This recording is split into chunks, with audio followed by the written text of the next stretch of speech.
لو عندك عرق اللحمة ده وعاوزة تعمليه وفي نفس الوقت ما عندكيش الخيط اللي تلفيه بيه او الدبارة اللي بنلفه بيه، او ما عندكيش صبر ولا مجهود انك تقفي وتعمليه، او تقعدي تلفي فيه، تعالي وانا اقولك نعمله ازاي. بس الاول كده نسمي الله ونصلي على رسولنا الكريم، اللهم صل وسلم على سيدنا محمد وعلى اهله وصحبه اجمعين. ويلا بينا نشوف هنعمل ايه في العرق بتاعنا. اول حاجة كده ده اسمه عرق التربيانكو، خلينا متفقين على الاسم. اسم العرق ده عرق التربيانكو عشان الناس كتير بتتلخبط ما بين العرق التربيانكو وعرق الفليتو. العرق التربيانكو ده اللي بنعمل منه اللحمة الباردة. خلاص كده. اما العرق الفيليتو بقى ده ممكن تجيبيه وتقطعيه، بتبقى اللحمه بتاعته او النسيره بتاعته بتكون ناعمه جدا. انما ده عرق التريبيانكو اللي بيكون بيتعمل منه اللحمه البارده اللي احنا بنلفه ونعمل منه اللحمه البارده او اللحمه اللي هي بتبقى شرايح.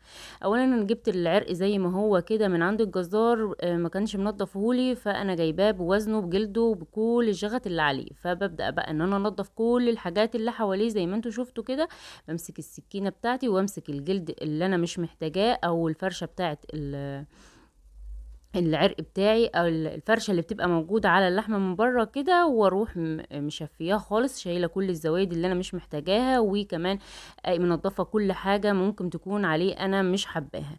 تمام كده. شفينا العرق بتاعنا وادينا له شطفة كده مكان ايدينا ومكان الجغط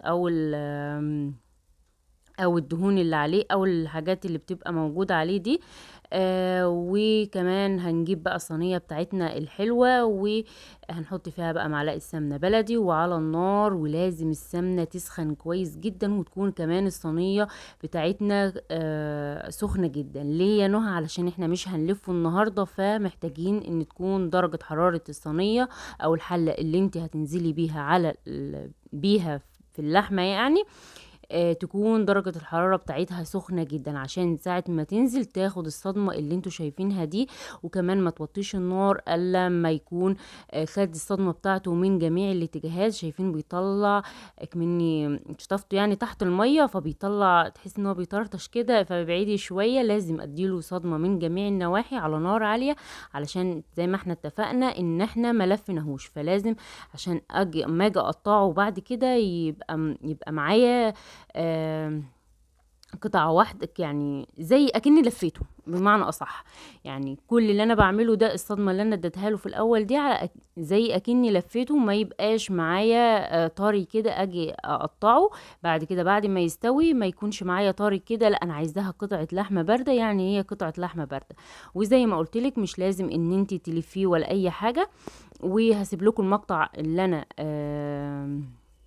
كنت لفه فيه اللحمه البارده قبل كده، هنيجي لها دلوقتي. بس نشوف هنحط الاول ايه على اللحمه بتاعتنا. طبعا اول ما بتنزلي بيه على النار كش شويه، مش زي ما بتربطيه، برضو ده فرق ان انت تربطيه وان انت مش بتربطيه.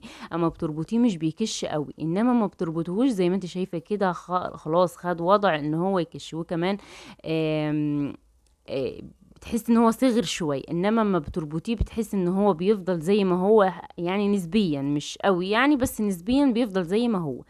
بعد كده بقى بعد ما خدته لون، غير لون اللحمه من بره، غيرت لون زي ما انتوا شايفين كده، هبدأ بقى ان انا احمره من جميع الاتجاهات زي ما بنعمل في العرق العادي بقى اللي بنكون رابطينه.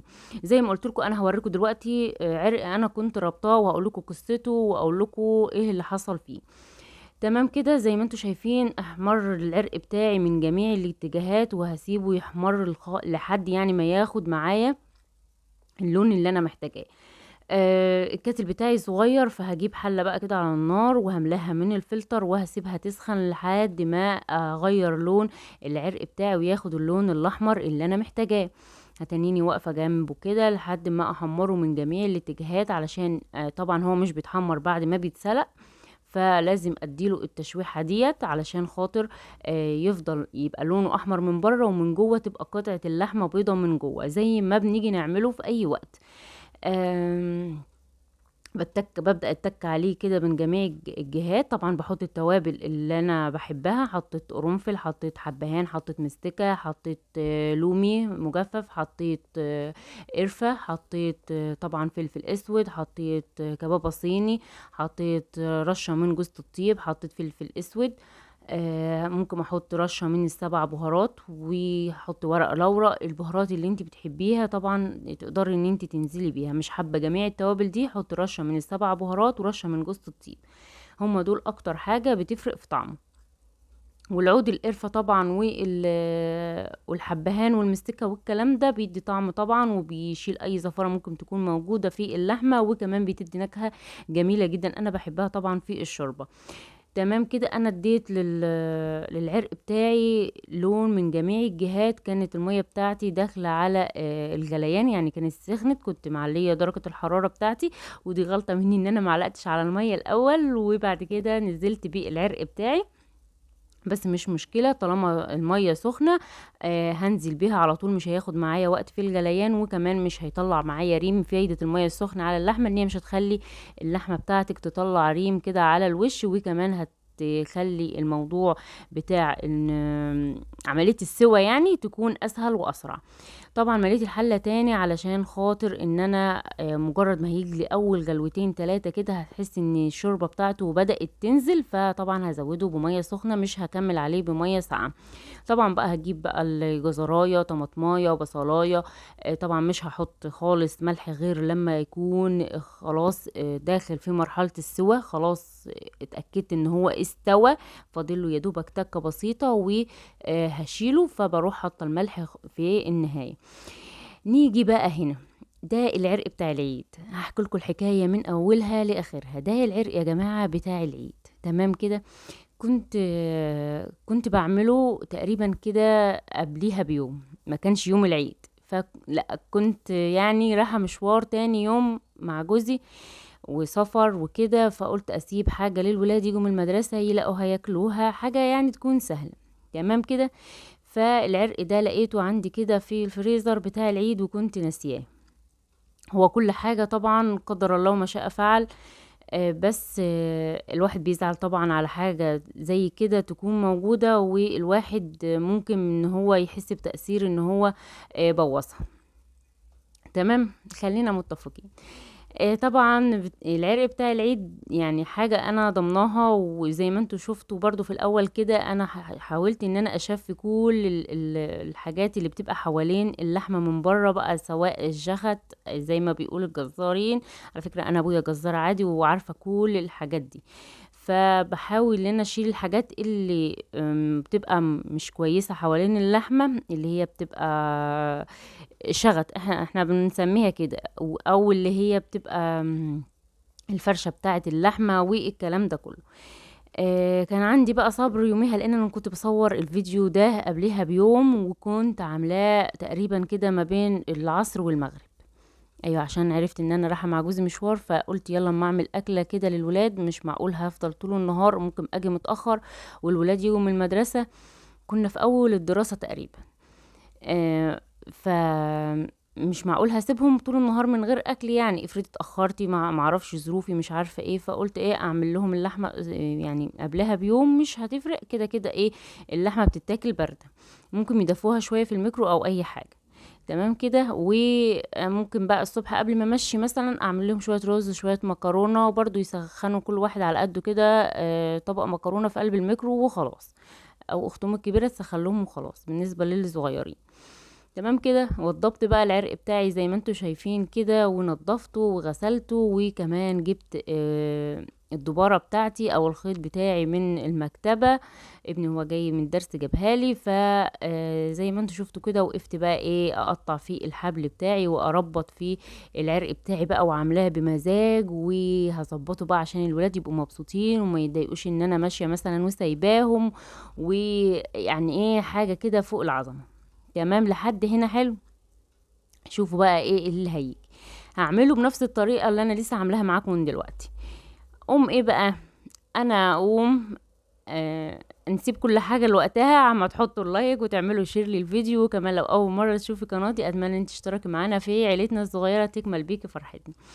قمت جبت بقى السكينة بتاعتي كده، وجبت حبة فلفل اسمر حب زي ما هو، وقلت ايه اعمله بطريقة جديدة. احط في قلب العرق بتاعي فلفل اسود. انا كنت الاول بحط في قلبيه توم، فحسيت ان الولاد مش مأذين من طعم التوم في قلب العرق بتاعي. ما حبيتش يعني ان انا احط توم. وحطيت، كنت بحط جزر برضو، حسيت ان هما متضايقين من الجزر، قلت المره دي بقى احط لهم فلفل اسود يمكن ما يتضايقوش من الفلفل الاسود. الحمد لله ما كناهوش، ما عرفتش بقى هما متضايقين من الفلفل الاسود ولا لا. تمام كده. جبت برضو نفس الصينيه ونفس لقيت العين بتاعتي كده معموله شويه، فهشيلها خالص. هكمل عليه، ظبطت العين كده وحطيت الصينيه بتاعتي ونفس معلقه السمنه البلدي، وهسيبها برضو تسخن. وهنزل بيه العرق بتاعي بعد ما ربطته، وحطيت فيه الفلفل الاسود، وممكن اكون حطيت كمان رشه من الفلفل الاسود على اللحمه من بره. وممكن احط كمان في قلب الطاسه. يعني كنت يوميها مظبطاه، لاني مش فاكره بصراحه ايه اللي حصل يوميها، بس كنت يوميها مظبطاه 100 فل وعشرة. تمام كده. نزلت بقى على باللحمه بتاعتي في قلب الصينيه، واحط بقيه الفلفل الاسود عليه زي ما بقول لكم اهوت، وهسيبه برضو ياخد اللون المحترم من بره ومن جوه. حطيت بقى رشه قرفه ناعمه، هحط حبهان، هحط مستكه، هحط ورق لوري، هحط كل التوابل اللي تتخيلوا. وظبطت العرق بتاعي، وكمان نزلت عليه بميه سخنه وسبته يا جماعه، ورحت مشوار. ايوه، سبته وطيت عليه النار وسبته ورحت مشوار. آم، سبته ورحت مشوار. كان استوى؟ لا، يعني انا كنت سويته وخلاص. حطيت له الملح وقلت هسيبه في قلب الصينيه، اجي اشيله الفه في ورق زبده او ورق فويل، واشيله في قلب التلاجة، وتاني يوم الصبح اطلعه قبل ما امشي واسيبه للولاد. ايه بقى، بدل ما اطفي عليه وطيت عليه النار خالص. ايوه، هو ده اللي حصل والله العظيم. لغايه النهارده انا زعلانه من نفسي ان انا ازاي انسى او يعني ان انا نسيت، قسما بالله نسيت ان انا بدل ما اطفي عليه وطيت النار عليه خالص. انا مفكره ماشيه ومفكره ان انا طفيت عليه، وانا اساسا بدل ما اطفي عليه وطيت عليه. ايه بقى، نروح انا والولاد ونروح مشوار عند والدتي ونيجي. الولاد طالعين بقى علشان كل واحد يكتب واجبه. آه، ان يفتحوا باب الشقة يلاقوا انا كنت لسه عند حماتي تحت، فيلاقوا دخنة فظيعة طالعة من قلب الشقة. فيقوموا يا ماما يا بابا، الشقة بتاعتنا مليانة دخان والشقة بتاعتنا بتولع. والله العظيم هو ده اللي حصل فعلا. فطلعت انا وجوزي جري، دخلنا المطبخ، لقينا العرق الحلو اللي انتوا شايفينه ده الحمد لله اتفحم. يعني الشوربه اللي كانت فيه نشفت، وهو الحمد لله كان كمان نشف معاها واتفحم. اه، اتحرق خالص وعمل دخنه لدرجه ان احنا ما كناش شايفين ندخل من باب الشقه، وتنينا شغالين يعني مراوح ومفاتحين الشبابيك عشان الدخان يطلع، عشان خاطر صدر الولاد. يوميها زعلت زعل. هو كل شيء اسمه نصيب. طبعا احنا ملناش نصيب ان احنا ناكله، ملناش نصيب فيه، بس بجد الواحد بيزعل من حاجة حاسس ان هو ممكن يكون هو اللي مؤثر فيها. طبعا كل حاجة دلوقتي مش يعني ما عادتش ببلاش، كل حاجة بفلوس. بس الواحد فعلا والله انا زعلانه، فعلشان حسيتني ان الولاد زعلانين وهم اللي كانوا طالبينه، فروحت جايبه العرق التاني اللي انتوا شفتوه معايا في الاول ده، واللي احنا هنكمل مع بعض بيه الفيديو. فحبيت بقى ان انا اعوضهم. قدر الله ما شاء فعل، والحمد لله ان هي جت في حاجه زي كده، ما جاتش في الولاد. مثلا الولاد يكونوا موجودين في البيت، طبعا هم مش فاهمين ولا عارفين. فالحمد لله ان هي جت على حاجه زي كده. اللهم لك الحمد والشكر يا رب العالمين، وربنا سترها والحمد لله. قلت بقى اعوضهم وادلعهم، وجبت عرق تاني، وجبت بقى ايه طلعت شوربة من عندي. طبعا العرق ما يعني مش هاخد منه شوربة قد كده، فطلعت شوربة زي ما انتوا شايفينه بقى في الحلة اللي ورا دي. طبعا كنت كملت على العرق بتاعي المية بتاعته اللي انا كنت بحطها، كنت بزودها كل شوية. خلاص العرق بتاعي قرب يدخل على مرحلة السوى. قلت بقى اعمل شوية رز بالخلطة كده افرحهم، وكمان اعوضهم عن العرق اللي فات. جبت معلقه سمنه بلدي، وحطيت كيس شعريه وحمرته زي ما انتوا شايفين. وفي طاسه بره جبت برضو معلقه سمنه بلدي وحمرت لسان العصفور. وزي ما انتوا شايفين كده حطيتهم الاتنين في الحله وشغلت النار، علشان خاطر طبعا الشعريه كانت بردت شويه، فانا عايزه درجه حراره الشعريه تكون بنفس درجه حراره لسان العصفور. بعد كده على ما الاتنين يسخنوا مع بعض والاتنين ياخدوا درجة حرارة بعض، هنزل بالتوابل اللي موجودة عندي، رشة قرفة، رشة انا حطيت تقريبا 7 بهارات او كبابة صيني، مش فاكرة قوي بصراحة. فحطيت بقى قرفة، عود قرفة، وحطيت واحدة لومي، حطيت تقريبا فلفل اسود، ما حطيتش بهارات عشان انا عارفة ان الشوربة بتاعتي بيبقى موجود فيها بهارات، لا ده كان فلفل اسود، فكروني كده. وطبعا عندي حبة رز بسمتي حلوين كده، فرحت غسلاهم ونقعاهم لمدة 5 دقايق، عما حمرت الشعرية ولسان العصفور، كنت غسلته الأول ونقعته.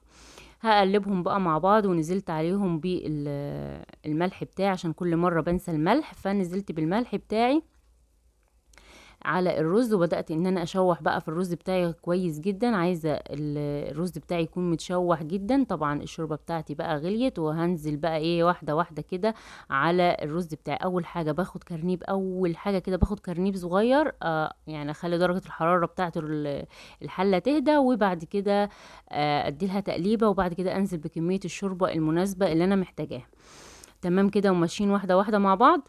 ايوه، كمل بقى بقية تزويد الرز او العيار بتاع الرز، وهسيب بقى الرز بتاعي كده ياخد ويدي مع بعضه، ونقف بقى ايه. هقول لكم، اكمل لكم بقية القصة، اكمل لكم بقى بقية القصة بتاعة العرق بتاعي. طبعا انا زعلت في اليوم ده وقعدت اعيط زي العيال الصغيرة بالظبط. الواحد بيزعل طبعا على الحاجة اللي موجودة، و يعني الواحد حسيت ان انا اللي مقصرة في الموضوع ده. فيوميها قعدت اعيط وازعل، فاولادي يطبطبوا عليا، خلاص يا ماما الحمد لله ما حصلش اي حاجه، مش مهم هناكل اي حاجه. المهم ان انا فرحتهم وجبت لهم اكل من بره تعويضا لليوم ده. تمام كده، تمام كده. انا بشكركم جدا الناس، حابه يعني ان انا اشكركم في الفيديو ده، الناس اللي المتفاعله معايا وبتدعي لي، وكمان الناس اللي لو ما نزلتش فيديو يوم او اتنين بتبدا ان هي تسال عليا على صفحتي على الفيسبوك. طبعا انا حطاها، حاطه اللينك بتاع الصفحه في صندوق الوصف. في ناس كتير بتدخل تسأل عليا لو ما نزلتش يوم فيديو، تطمن عليا انت يا نهى ما نزلتيش فيديو ليه. انا طبعا اتعودت ان انا انزل فيديو يوم ويوم، فممكن اقعد يومين ما انزلش فيديو، في ناس تدخل كده تتصل عليا وتكلمني ايه يا نهى ما نزلتيش فيديو ليه.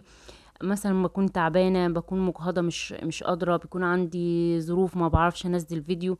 فبجد انا حابه اشكر الناس اللي بتسأل عليا دي. ربنا يديمكم نعمة ليا، حب الناس ده فعلا نعمة اكتر بقى من اي حاجة موجودة بقى في موضوع اليوتيوب او الفيديوهات، او ان انت تبقى عندك قناة وتعمليها. بجد بجد انا حابة موضوع القناة ده عشان كمية الناس اللي بتدخل تسأل عليا، حسيت بونس ليا، حسيت ان انا ليا اهل وليا ظهر وليا ناس بتحبني وبتسأل عليا حتى لو ما ظهرتش يوم واحد.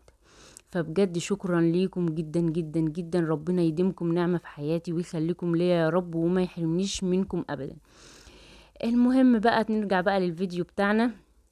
واعذروني النهارده صوتي بطيء شويه، تعبانه شويه، فان شاء الله الفيديوهات الجايه تلاقونا بقى ايه مفرفشين كده وبنضحك وبنهزر مع بعض. فالمهم بقى هنا رحت، الرز بتاعي كان استوى، وكمان كان الولاد قربوا يجوا، او تقريبا جوه بيغيروا هدومهم، مش كلهم طبعا بيجوا مع بعض في نفس الوقت، فمش بغرف الاكل كله يعني، فبسيب لسه ما جاش يعني نصيبه او منابه، مش هناكل احنا ونسيبهم. عملت طبعا طبق سلطة محترم، والرز زي ما انتوا شايفينه، وزي ما انتوا شايفين العرق بتاعنا بقى زي الفل والحمد لله ما حصلوش اي حاجة. فهنغرف بقى الرز بقى بتاعنا كده، الرز الخلطة بتاع الطباخ في بلدنا احنا بنعمله كده، وطبعا بيحط عليه كبدة وكبدة جاموسي وكده. فانا ما كانش عندي في اليوم ده فما حطيتش، وولادي كمان مش بيحبوا المكسرات قوي، فما رضيتش ان انا يعني اضايقهم بحاجة زي كده. الحاجة اللي ولادي بيحبوها وبيرتاحوا فيها طبعا انا اعملها على عيني وراسي. طبعا جبت لهم كمان كيس شيبسي كده وسلطة زي ما انتوا شايفين، وده كان غدانا النهاردة، وبألف هنا وشفا لكل اللي يجرب الطريقة وبيدعي لي في الكومنتات. وكمان بيخش يديني طاقة إيجابية ويديني تفاؤل ويديني آه الروح كده لا بصراحة بتدوني التفاؤل وطاقة إيجابية حلوة جدا جدا جدا لما بتشوفوا الفيديو وتكتبوا لي كومنتات حلوة جدا. أحب أشكركم تاني، ولو لسه جديدة معانا في قناتنا أتمنى أن تشتركي معنا في عيلتنا الصغيرة، تكمل بيكي فرحتنا وتبقي جزء من عيلتنا الصغننة.